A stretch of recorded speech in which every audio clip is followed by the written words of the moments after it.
बता रहे हैं कि भाई क्योंकि कांग्रेस ने लगभग 56 साल इस देश में राज किया है। यही तो दुख है यार, हमें यही दुख है। आप कह रहे हो 56 साल की, इसी बात का दुख है कि क्यों 56 साल किया। हमारे देश का नाश हो गया, 56 साल हमारे देश का नाश हो गया, देश पीछे रहा। जैसे माँ बाप कहते हैं 25 साल हो गए, ये बेटे को मेरे 30 साल उन्होंने सास होते, हमने 30 साल पाला पोसा बड़ा किया, हमारी ये मेहनत पे पानी फिर। चलो हम गलत हैं, हो सकता है मैं कि मोदी जी मेरे देश के हैं इसलिए मैं चापलूसी करूँ। विदेश वाले पागल हैं जो प्रधानमंत्री पाँव पड़ रहे हैं। प्रधान में हिस्ट्री में कभी सुने एक प्रधानमंत्री के पाँव में पड़ा है? ये मोदी जी का जो 9 साल का कार्यकाल रहा, मोदी जी ने देश के हित में कोई काम किया है आपकी नज़र में? हम तो एक ही बात का अफसोस रहता है कि काश हमारे देश का पहला प्रधानमंत्री मोदी होता। ये ऐसा क्यों लगा? इसीलिए कि ये सारे लफड़े कांग्रेस के पैदा किया हुआ है। ये हिंदू मुसलमान को दोषी ठहरा देते हैं, ना इसमें मुसलमानों का कसूर है ना हिंदुओं का कसूर, किसी का भी कसूर नहीं है। पाकिस्तान का भी कसूर नहीं है, चाइना के कसूर नहीं है, मुसलमानों का कसूर नहीं। तो ये सारा कसूर सिर्फ कांग्रेस का है। कांग्रेस के बाद किसी का भी कसूर नहीं है। भाई किन क्वालिटियों पे आप बोल रहे हैं ये बात? क्या ऐसा है मोदी जी में जो राहुल में नहीं है? चलो हम गलत हैं, हो सकता है मैं कि मोदी जी मेरे देश के हैं इसलिए मैं चापलूसी करूँ। विदेश वाले पागल हैं जो प्रधानमंत्री पाँव पड़ रहे हैं। प्रधान में हिस्ट्री में कभी सुने एक प्रधानमंत्री के पाँव में पड़ा है? वो लोग पागल हैं। इसने देश के बड़े बड़े जिन्होंने बड़े बड़े होते हैं जिनका मान सम्मान है, वो मोदी के आके हाथ जोड़े खड़े में पाँव पड़े हैं। तो आप ये देश की बात छोड़िए, ये अगर वो बाहर के प्रधानमंत्री ये समझ रहे हैं कि ये शख्स, हर कोई सोचता है काश ये शख्स हमारे यहाँ पैदा होता है। तो राहुल गांधी की जो बात है, परिवार के हाथों से सत्ता निकल गई है, परिवार टू परिवार आ रहा था, ये वो बौखलाहट है कि अब सत्ता आएगी। बता रहे हैं कि भाई क्योंकि कांग्रेस ने लगभग 56 साल इस देश में राज किया है। यही तो दुख है यार, हमें यही दुख है। आप कह रहे हो 56 साल की, इसी बात का दुख है कि क्यों 56 साल किया। हमारे देश का नाश हो गया, 56 साल हमारे देश का नाश हो गया, देश पीछे रहा। जैसे माँ बाप कहते हैं 25 साल हो गए, ये बेटे को मेरे 30 साल उन्होंने सास होते, हमने 30 साल पाला पोसा बड़ा किया, हमारी ये मेहनत पे पानी फिर गया। जब बेटा निकम्मा निकल आता है, आदमी अपनी माँ बाप मेहनत देख। कांग्रेस तो बता रही कि भाई हमने देश का विकास किया, हाईवे बनाए, रोडवेज बनाई और साथ में हमने सुई से लेके उन्होंने हाईवे बनाए हैं, रोडवेज बनाए हैं, सब कुछ बनाया है, लेकिन अपने लिए,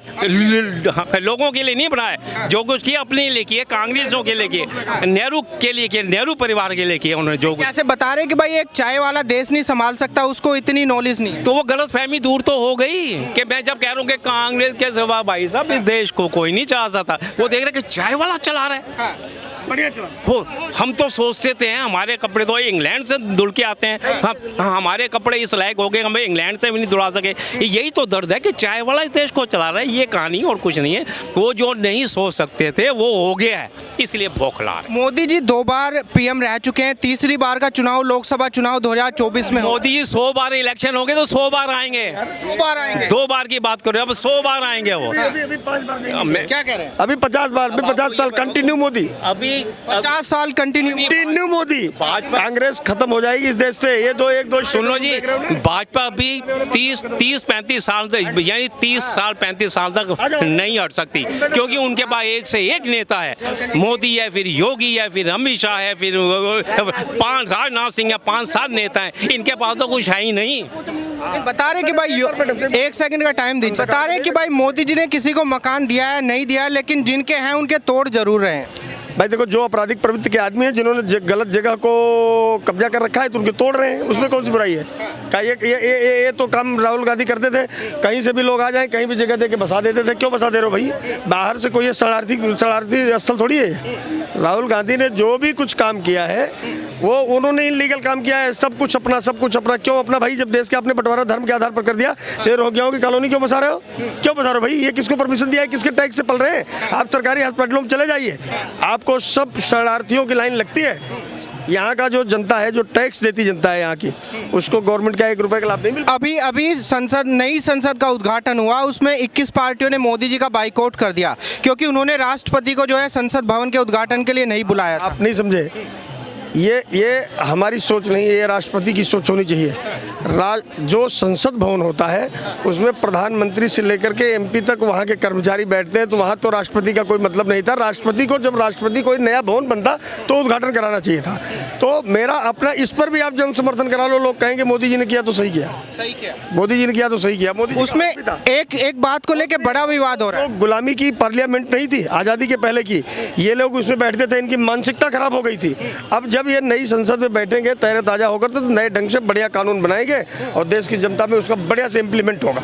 एक बात को लेकर बड़ा विवाद हो रहा है, मोदी जी ने नई संसद भवन के अंदर अखंड भारत का जो है मानचित्र लगाया है, उसको लेके बता रहे हैं कि भाई मोदी जी के बस की कुछ है नहीं, क्योंकि चाइना तो अंदर घुस के बैठा है, मोदी जी अखंड भारत की परिकल्पना कर रहे हैं। आप नहीं समझते, ये जो 21 पार्टियां हैं, न वो बांग्लादेश की चर्चा करेंगी, न वो नेपाल की चर्चा करेंगी, न वो पाकिस्तान की चर्चा करेंगी, चाइना की करेंगी। क्यों करेंगी? ये तो उनकी अपनी मेंटलिटी है ना।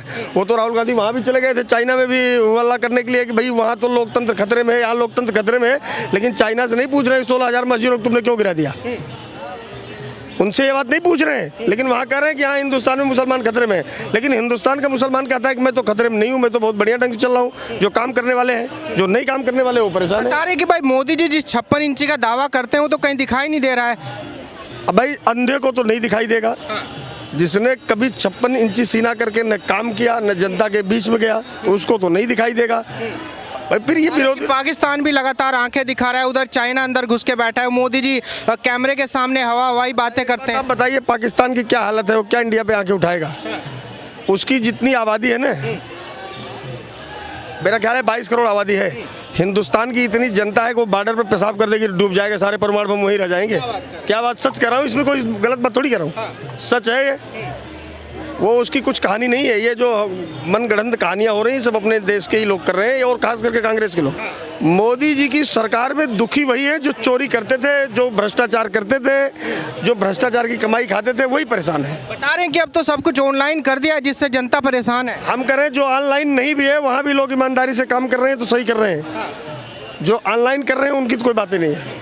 अभी जैसे राहुल गांधी जी विदेश यात्रा कर रहे थे, यूएस कनाडा गए, वहाँ पे जाके उन्होंने क्या किया, उन्होंने बोला कि भाई भारत के अंदर जो है लोकतंत्र खतरे में है, मोदी जी तानाशाही की राजनीति कर रहे हैं, मुस्लिम तो परेशान है पूरे भारत में। मुसलमान तो शायद नहीं परेशान है, राहुल गांधी परेशान है। राहुल गांधी इसलिए परेशान है कि सत्ता से बाहर है, सत्ता से बाहर। पहली चीज़। दूसरी चीज़, राहुल गांधी जब से सत्ता में आए हैं, खास करके राजीव गांधी के बाद, कोई एक भी काम उन्होंने सही नहीं किया। केवल मनमोहन सिंह इकोनॉमी। देश के अंदर बम ब्लास्ट होते रहे, चौराहों पर लोगों का चलना मुश्किल हो गया। इसके अलावा लोग व्यापार नहीं कर पाते थे, शाम को 6 बजे भाग जाते थे बम के डर की वजह से। तिवारी उनका मानना यह है कि भाई पहले तो जो है आतंकवादी बम फोड़ते थे, अब तो बीजेपी फुड़वा रही है। जैसे पूंछ में हमले हुए, पुलवामा हमला हुआ। ये दो मुही की जो पॉलिटिक्स है ना, ये केवल कांग्रेस करती थी। देश का बंटवारा हुआ धर्म के आधार पर, फिर इन्होंने वक्फ बोर्ड क्यों लागू कर दिया साहब? हिंदू बोर्ड क्यों नहीं बनाया? मदरसों को आप सैलरी दे रहे हो तो आप गुरुकुलों को क्यों नहीं सैलरी दे रहे हो? क्यों नहीं दे रहे हो? दो भाव। ये जो कांग्रेस सरकार है, इसकी जो मेन पॉलिसी थी ना, बाहर में लोगों को उलझा करके, उनका मानना है इस्लामिक राष्ट्र, हम गरीबों के हित की सरकार है, हमने गरीबों के ऊपर काम किया। 70 साल 60 साल इन्होंने देश में चलाया। ये बता दें कि किसी एक गरीब को इन्होंने घर बना के दिया हो? बता दें। राहुल गांधी, चैलेंज है मेरा इस बात का। मोदी जी 9 साल में कम से कम नहीं कि 5 से 10 करोड़ लोगों को घर बना के दिया। किसी भी एक गरीब आदमी को इन्होंने बताया कि इन्होंने प्रमोट किया हो? कभी नहीं किया। वो तो राहुल गांधी जो भी बोल रहे हैं, सत्ता में न रहने की छटपटाहट है। मेरा अपना मानना है कि राहुल गांधी ने सरकार जरूर चलाई, कांग्रेस के अंदर बड़ी सारी कुरीतियां भी थी। इस देश को ना खंड खंड में अगर बांटने का काम किसी ने किया है तो कांग्रेस ने किया है। सन 1947 के पहले देश में हिंदू मुसलमान हुआ करते थे। सन 1947 के बाद में ये कांग्रेस की देन थी। SC ST OBC अगड़ा पिछड़ा ब्राह्मण ठाकुर, ये सन 47 के बाद में हुआ है। इसके पहले केवल हिंदू मुसलमान थे। तो राहुल गांधी को छटपटाहट होगी, वो देश की जनता को बहुत दिनों तक